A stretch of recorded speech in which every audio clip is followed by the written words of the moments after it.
നമസ്കാരം.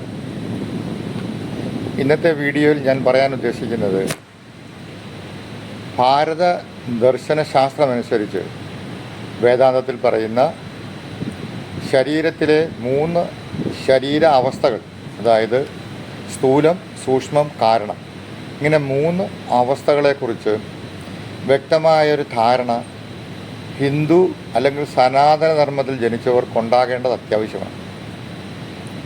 പുനർജന്മത്തെക്കുറിച്ച് ഒരു വിശ്വാസം ഏതാണ്ട് 99% ഹിന്ദുക്കളിലുമുണ്ട്, മറ്റു മതങ്ങളിലും ഇതിനെക്കുറിച്ച് പറയുന്നുണ്ട്.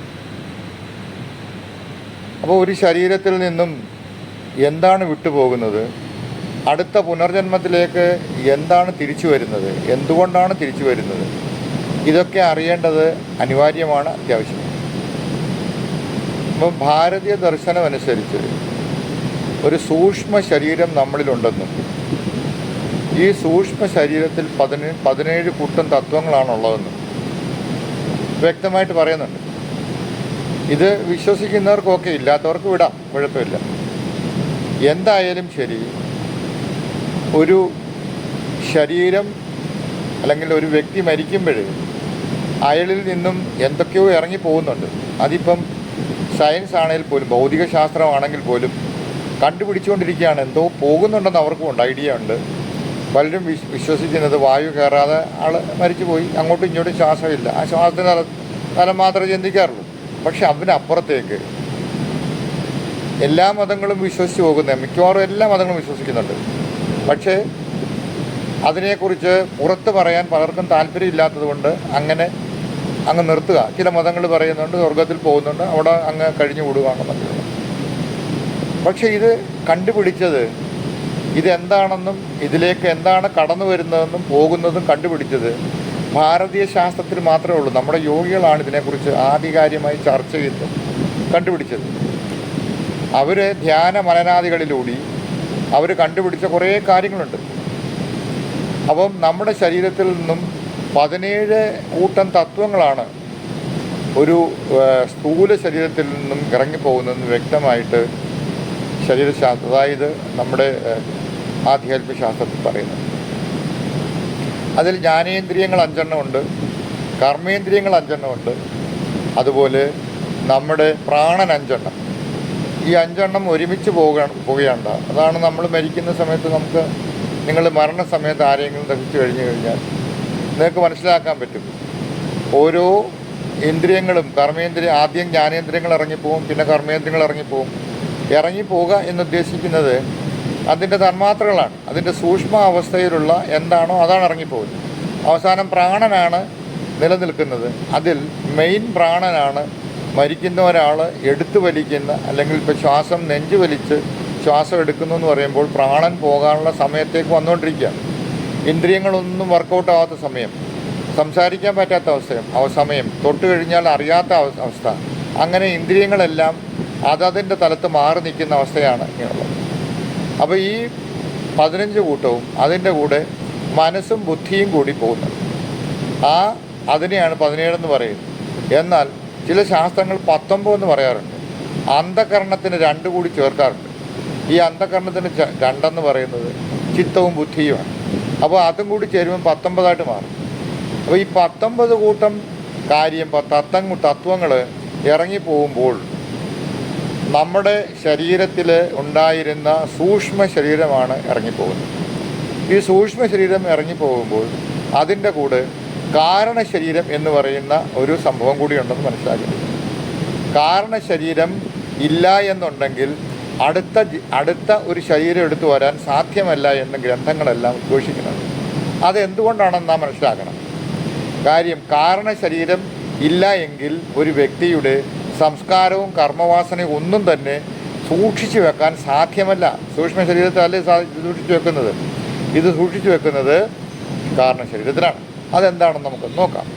അതായത് ഇതൊരു കാരണശരീരം, ഒരു കാഷ്വൽ ബോഡി എന്നാണ് ഇതിന് പറയുന്നത്.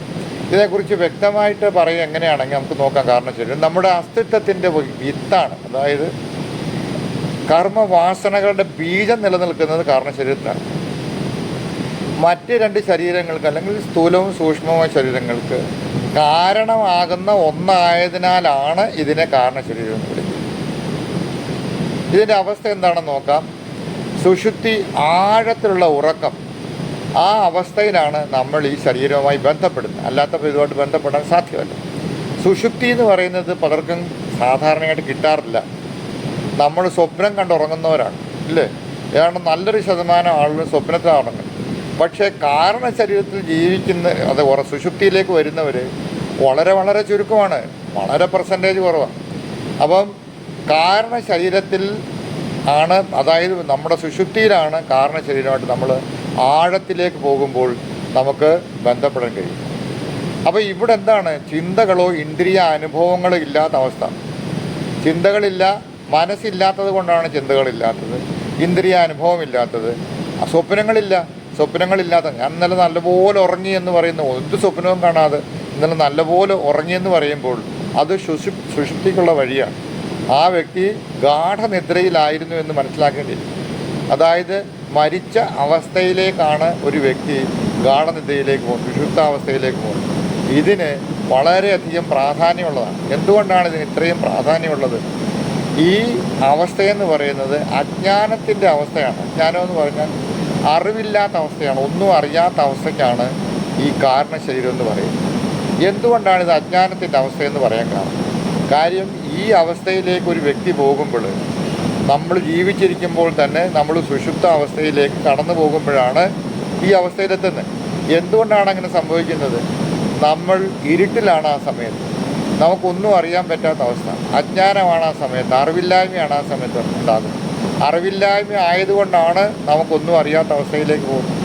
അപ്പോൾ ഈ അവസ്ഥ, സുഷുപ്ത അവസ്ഥ, നമ്മുടെ ജീവൻ, അതായത് ആത്മാവിൻ്റെ അടുത്ത് നിൽക്കുന്ന, ഏറ്റവും അടുത്ത് നിൽക്കുന്ന 5 ലെയറുള്ള കോശങ്ങളിൽ ആനന്ദമയ കോശങ്ങളാണ് ഇതുമായിട്ട് ബന്ധപ്പെട്ട് കിടക്കുന്നത്. ആ സമയത്ത് നമ്മളൊന്നും അറിയാത്ത അവസ്ഥയിൽ നമുക്കുണ്ടാകുന്ന ആഹ്ലാദം, ആനന്ദം, അതിനെയാണ് കാരണശരീരമായിട്ട് കണക്കാക്കുന്നത്. സ്വപ്നങ്ങളില്ല. സ്വപ്നങ്ങളിൽ നമ്മൾ പെട്ടെന്ന് ഉണർന്ന് നമുക്ക് ബുദ്ധിമുട്ടുണ്ടാവാറുണ്ട്. ചില സ്വപ്നങ്ങൾ, ചില സന്തോഷത്തിൻ്റെ സ്വപ്നങ്ങൾ കാണും, ചിലത് ദുഃഖത്തിൻ്റെ സ്വപ്നങ്ങൾ കാണും, ചിലത് നമ്മൾ ആന കുത്താൻ വരുന്നതായിട്ടുണ്ടാവും, ചിലത് നമുക്ക് അങ്ങനെയുള്ള പല സ്വപ്നങ്ങൾ നമ്മൾ കാണാറുണ്ടെങ്കിൽ അത് മനസ്സവിടെ കിടപ്പുണ്ട്. പക്ഷെ മനസ്സും കൂടി പോയി കഴിയുമ്പോഴാണ് ഈ ഒരു തലത്തിലേക്ക് ഒരു വ്യക്തിക്ക് ഇറങ്ങിച്ചെല്ലാൻ സാധിക്കുന്നതെന്ന് വ്യക്തമായിട്ട് നാം മനസ്സിലാക്കേണ്ടിയിരിക്കും.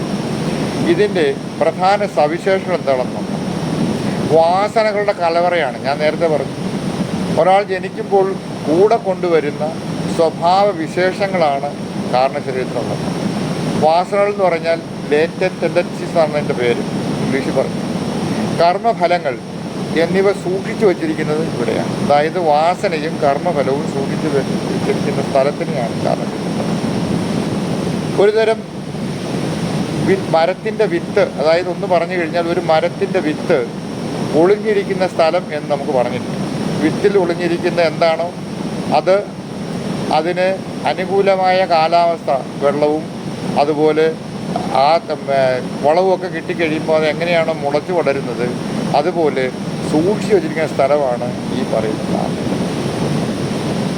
നമ്മുടെ പൂർണ്ണരൂപം കാരണശരീരത്തിൽ സുഷുപ്ത അവസ്ഥയിലിരിക്കുന്നു എന്ന് വ്യക്തമായിട്ട് ധരിക്കണം. എന്താണ് പൂർണ്ണരൂപം കാരണശരീരത്തിലിരിക്കുന്നു എന്ന് പറയാൻ കാര്യം? ഒരു വ്യക്തി രണ്ടാമത് തിരിച്ചു വരണമെന്നുണ്ടെങ്കിൽ ഈ കാരണശരീരം ഇല്ലാതെ ഒരു കാരണശരീരം തിരിച്ചു വരാൻ സാധ്യമല്ല. യഥാർത്ഥ ആത്മബോധത്തെ മറച്ചിരിക്കുന്ന അജ്ഞാനത്തിൻ്റെ പാളിയാണ്. താൻ ആത്മാവാണെന്നുള്ള സത്യം തിരിച്ചറിയുന്നതിന് ഈ കാരണശരീരം ഒരു മറയായിരിക്കുന്നു എന്ന് വ്യക്തമാണ്. അപ്പോൾ അതിൻ്റെ ഏറ്റവും അടുത്ത് പോകുന്നുണ്ട്. ഇത് പറയണമെന്നുണ്ടെങ്കിൽ നമ്മുടെ ശരീരം, അതായത് ഇവിടേക്ക് വരേണ്ട സമയത്ത്, അതായത് തിരിച്ചു വരേണ്ട സമയത്ത് എന്തെല്ലാം ഒരു ബോഡിയിൽ, ഒരു ശരീരത്തിൽ എന്തെല്ലാം ഉണ്ടായിരിക്കണം, എത്ര കൂട്ടം തത്വങ്ങൾ ഉണ്ടായിരിക്കണം എന്ന് പഠിക്കുന്ന ഒരു വ്യക്തിക്ക് ഇത് വ്യക്തമായിട്ട് മനസ്സിലാക്കാൻ കഴിയും. കാരണം എന്ന് പറഞ്ഞു കഴിഞ്ഞാൽ ആദ്യത്തെ നമ്മുടെ ആത്മാവിൻ്റെ മൂടുപടമായിട്ട് ഇടുന്നത്, ആത്മാവിൻ്റെ പുറത്തിടുന്ന മൂടുപടമാണ് അവിദ്യ എന്ന് പറയുന്നത്. ആ അവിദ്യയിലാണ് മായ വരുന്നത്. ഇത് പറഞ്ഞു കഴിഞ്ഞാൽ പെട്ടെന്ന് ഒരാൾക്ക് പിടികിട്ടാൻ പ്രയാസമായിരിക്കും. അവിദ്യ എന്ന് പറയുന്നതാണ് മായയിലേക്ക് ഒരു വ്യക്തി മനുഷ്യനായി ഇവിടെ എത്തണമെങ്കിൽ, അല്ലെങ്കിൽ ഒരു ജീവിയായി ഇവിടെ എത്തണമെങ്കിൽ അവിദ്യ അത്യാവശ്യമാണ്.